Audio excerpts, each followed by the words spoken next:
Welcome, I'm so glad you all could join me. I'm Chavah and you're watching Ask a Midwife.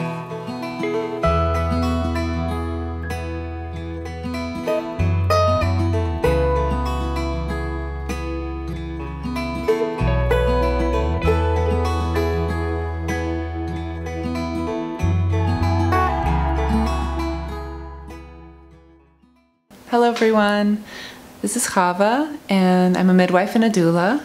And I'm really glad you can join me because today I was thinking earlier and I was thinking about what is it that I have from my years of experience with pregnancy and birth and working with women, and what is it that I really see over and over again that I wish I could tell everyone. One of the main things that I see over and over in birth is this idea that the woman needs to be pushed. She needs to be encouraged. We need to augment, we need to stimulate, we need to push. There are times where this is important, and there are times where giving an encouraging push in the right direction is warranted, it is appropriate from a, like a management standpoint. But most of the time, we get caught up in the idea that once labor begins, it has to continue. And I get a lot of calls from women, Chavah, my labor has begun and now it seems to be like the contractions are farther apart and they're less intense and I don't know what to do. I'm already, 3 days over my due date and the doctor's starting to talk about induction and I don't know what to do. I'm getting tired, but I wanna get this baby out. So it actually surprises people when I say, you know what, stop, just go to sleep, rest. This is the key thing that so many of you doulas and midwives and hopefully mothers-to-be will take to heart. And if you take these things to heart, you will find that you are no longer, for the most part, pushing against the body. You're no longer feeling compelled to search for more and more ways to push the body through this experience and more listening to and interpreting the body's cues, and most of the time the body is saying, hey, I'm tired. And because I'm not a machine, and because my uterus is a muscle, and it relies on nutrients and oxygen and energy to perform this experience, to perform this physical feat of dilation, gathering up of the cervix, bringing the baby down. It's an incredible feat of energy and strength for the uterine muscle and for the body to have enough reserves to really cope with the contractions. Most women that I've served really can cope with the contractions. Each contraction comes and yes, it's intense, maybe one more than the next, but it's intense, but she has the ability to cope with it. She can manage it. What's hard is when it keeps going on and on and on without a rest. And sometimes after a while of this, and I know probably some of you birth workers, whether doulas or midwives, have seen these things, is that the body just starts to, after a while, say, do I have to? Do I have to contract? Okay, here, I have a contraction. But it's not as strong and there's not as much power behind it. You know, when you've been sitting with a woman for a while and you start to see that her contractions are getting stronger, whereas they would have receded at, 30 seconds, 40 seconds after they began. It's like at 40 seconds, there's still this, there's still the sound in her voice, like it's really intense, and then it starts to fade away. So you know what I'm talking about when labor starts to intensify. Just think of it the opposite way when labor starts to weaken and you're just thinking, okay, like let's look at our herbs, let's look at our homeopathy, let's look at our techniques, let's look at nipple stimulation, let's look at spinning babies, let's look at, like, you're just starting to search for all the reasons, like what's wrong, is the baby not in the right position, is she nervous around someone in the room, is there an issue with letting go, like you're just, I know as a midwife, for myself, I can speak for myself, is that over the past 20 years, I've been at many births like this where you just start to think, and everyone's tired, not only the mother herself, but the husband, the partner, the midwives, the friends, the family members, whoever else is there. It's tiring. It's tiring to go through a long process. And sometimes when labor begins, everyone says, yay, okay, it's going. And they all rush to be with her, and she does a heroic job of coping, and a few hours later, maybe even a good long day, half a day later, everyone's tired, and the baby is still a ways from coming, and we're starting to think, what's the problem? Now, what I want to tell you today in this video is that it isn't a problem most of the time. It's simply her body saying, I need a rest. And doulas, midwives, women, people who are, involved in this experience is, don't let the first thing you think of when labor starts to weaken be, oh no, what's wrong? Think and say, it's important that she hears you say this as well. Great! What an excellent opportunity for your body to rest. I know that's what you want. Wouldn't it be nice just to maybe take a shower and have some tea and just tuck into your bed? No, I know, but I'm still having contractions. I'm still contracting every 10 minutes, every 15 minutes. I'm still contracting every 5 minutes. It's just a lot weaker than it used to be. That's okay. It's not going to be the sleep of your life. It's not going to be the best rest you've ever had. But 10 minutes with a contraction, 10 more minutes of sleep, even a few minutes of sleep punctuated by contractions where the support person can use her hands to massage, help the woman to breathe through the contractions, try to stay lying down.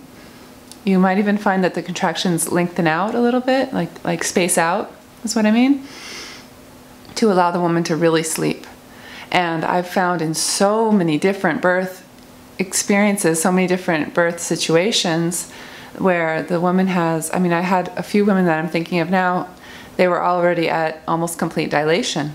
And the body just said, no, sorry, I need a rest. And one of the women I'm thinking of who had this happen to her, she actually understood what was happening. She says, you know what? I need to go to sleep. So we laid on the couch. It was like the whole house just went to sleep. Her birth pool was filled, and all the supplies were put out and everything was ready. This is a home birth that I'm talking about. And she went to sleep. Actually, if memory serves, she actually ate a big plate of dinner, folded a load of laundry, then went to sleep. Woke up pushed the baby right out. Got into the water, pushed the baby out. Many stories come to mind of a situation where rather than looking for how to encourage it, rather than looking for how to encourage the labor to continue to be strong, we listened to the body. We deferred to her body's cues, which was telling us, let me sleep, let me rest, give me a break. So if you have at your disposal, if you're a homeopath or an acupuncturist, or you're just really skilled with your hands in general, you can help her to get into a position that, whereas there are certain positions that encourage more intense contractions, more regular contractions. There are certain pressure points and certain techniques that we use to encourage. There are also a certain amount of things that we know that can mellow out the contractions. If she's before a certain dilation, often the pool of water will help to mellow things out a little bit. So figure out what makes the contractions weaker, and if you sense that your woman, your birthing person, needs to rest, let her do that. Encourage her to do that. Turn the lights low, turn off any stimulus, try to get her kids, either get them out of the room, get them to bed if they're around. If it's at a hospital, maybe put a sign on the door, talk to the nurses beforehand, just let everyone know in the area. Not everyone know, but let everyone who's caring for the woman know, okay, she's going to take a rest right now. If the baby is doing well, and by doing well I mean the heartbeat is strong and there's good variability, and we're not seeing any decelerations with the contraction itself or after the contraction. If her vital signs are good and there's no other problems which would increase her risk, there really isn't any reason to push it against her natural inclination to rest, because what's going to happen is you might get some more dilation if you push it and don't let her rest. If you just say, let's just go for it, you might get a little bit more progress. But what you're going to get is that when she gets to the transition phase, when she gets to the pushing phase, you're going to have a very tired birthing person on your hands. You're going to have an extremely tired uterus, and that can predispose you to other problems. Hemorrhage, you know, when the uterus is just too tired to contract after the baby's born, you get you know, higher rate of hemorrhage. You just get other problems. Okay, problems with the placenta, problems with the initial, you know, postpartum phase. We just don't want that, and nor do we need it. So my advice to you, my advice to all you doulas and birth workers out there is that please, please, please be a voice of reason. If you see that she's tired and yet you hear, no, but I have to keep going, I just want this baby to be born, talk to her uterus. I know you're tired, you've worked so hard, it's okay, there's no reason to push it, let's take a break, and just try to figure out what diminishes the contractions just a little bit. I promise you, you're not going to go backwards. That's not like, oh, now we've failed because we're going to be pregnant for another week. You'd be surprised what a rest will do for the mother. A rest, a well-timed rest, even half an hour, she might wake up and suddenly her contractions are stronger than ever, and you're thinking, wow, I was thinking we were going to need some intervention. I was thinking we were going to need Pitocin or something. Really, what she needed was the rest. Her body needed rest. So that is something that, even though it sounds really elementary and really simple and really basic, and you're thinking, she made a video about that? I did. There's all this pressure surrounding time. Due date, time, length of labor, time, length of time from rupture of membranes, breaking the bag of water, to the birth, you know, pregnancy, all the due date, induction. There's all this sort of pressure that women feel. And even if she doesn't have a super interventive care provider, and the care provider's like, okay, after 41 weeks or after 40 weeks, we're going to start to monitor a little bit. Even if her care provider herself is relatively, you know, reasonable regarding pressure and timing with the pregnancy. The whole world, you know, you go on YouTube, you open a book, you open, you know, you go on a, you know, forum, and you talk about with other mothers, and you hear their experiences, and there's all this hype surrounding time. The contractions need to be timed. The length of time that they're going to allow you to have a vaginal birth if you have your water broken. I mean, the list goes on and on and on with regards to time. So what sleep does, and what the idea of nope, stop, rest, what that does, it's like, it's counterintuitive. Like, there's this whole idea like, we just need to get the labor done. We just need to go for it. Like, now that the labor's begun, there's a problem if it stops, because that means there's a problem. And there's all this sort of, we're just bracing for the problem. When is the problem going to happen? And sometimes problems happen, and that's why you have a skilled care provider who has your best interests and your best, you know, who has your best interests at heart. But like I said, if the mother's fine and the baby's fine, there isn't a reason to push it. It's going to happen. And seldom you need an intervention. But first, let's start by listening to the body. Let's listen to what the body needs.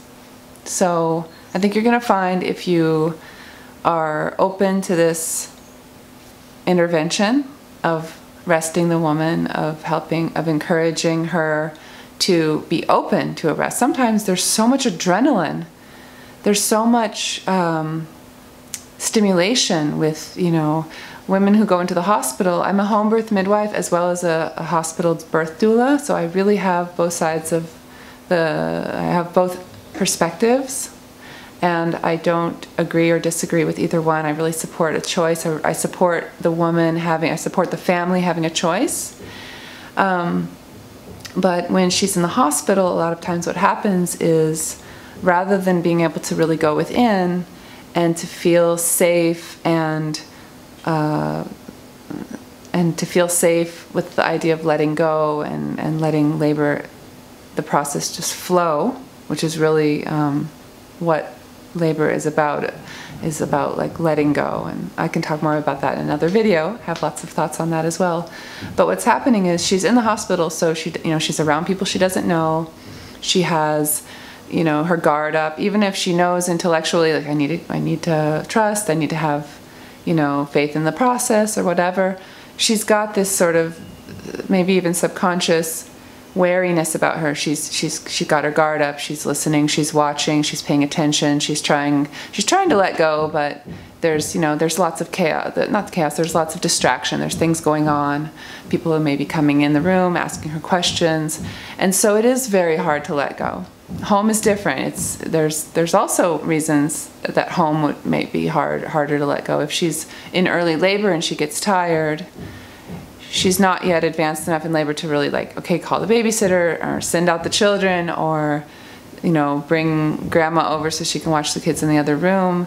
So life is still going, dinner still needs to be made, the kids still need to be bathed, but yet she's tired and she needs a rest, she needs to disconnect a little bit. That's also hard. So whoever is helping the woman, whoever is helping her, needs to be aware of creating a safe space around her, creating a little bubble, whether it be in the hospital, whether it be at home. So those are some important tools, and it's free. It doesn't need to be ordered. It doesn't need to be assembled. It's really low tech. It's just simply grab a pillow, grab your blanket, cuddle up, and if you want, you can have someone with you to massage you and to help you feel relaxed and at ease. And try to disconnect. Try to disconnect from the idea that it has to happen in a certain amount of time. Okay, it will happen, and it's going to happen better and smoother as long as you allow your body to do what it needs to do. And some labors have been known to go on for quite a while. And by quite a while, I mean, a few days, and I've heard, even a week, but as long as she eats and drinks and rests and has someone check on the baby periodically, the more intense the contractions, the more vigilant her care provider needs to be with regards to listening to baby, because a prolonged contraction experience, even with rest, could potentially stress out a baby whose placenta wasn't so healthy. Like a healthy placenta can oxygenate the baby through a long labor process, especially if the woman's hydrated and rested and nourished. But a compromised placenta might have problems after a certain amount of time. So that's why it's important to check baby. I hope you enjoyed hearing a little bit more about my philosophy with regards to supporting the birthing woman, and a little bit more about that. So I hope you enjoyed it, and leave a comment if you wish, and please subscribe, share this video with others that you think may benefit from it. All right, thanks again. Bye.